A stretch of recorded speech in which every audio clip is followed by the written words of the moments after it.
in school seeing kids with their fathers. Nitamtafutia baba. Ndio to close up hii maneno ya kutafutiana baba na niko hapa by the way. Tulia kwa sasa mimi sitaki kutoa my card. Nataka kumuuliza. Usitafute mbali sana lakini kitu yenye nilikuwa nafikiria. Chances unamaliza nini kusema usitafute mbali sana. Chances hapa tu within. Chances za like comeback ziko juu no believe mtu change. Za zingine maybe utanipata sahi niko na knowledge kidogo kwa sababu ya vitu yenyewe maybe sijapitia, maybe nilikuwa spam donor at that point.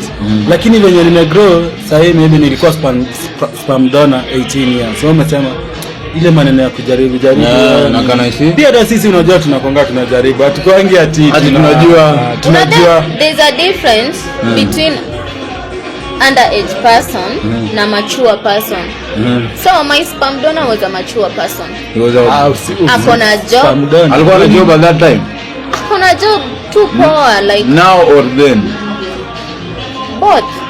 Now and then. Lakini I think kukuwa na job haifai kuwa issue kwa sababu kama ni baba mtoto hata kama sitokuwa na job. Mtu anafanya kazi ya boda boda. Like you know that woman anasema my boda boda bubu.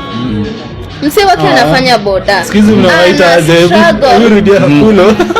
Huyo msee anaingia na pampers kwa nyumba.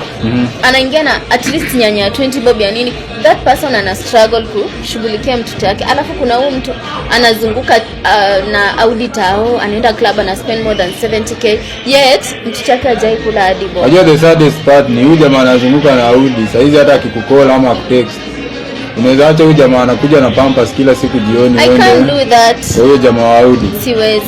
Yule sasa ndio alpha male. Ni sahi. By the way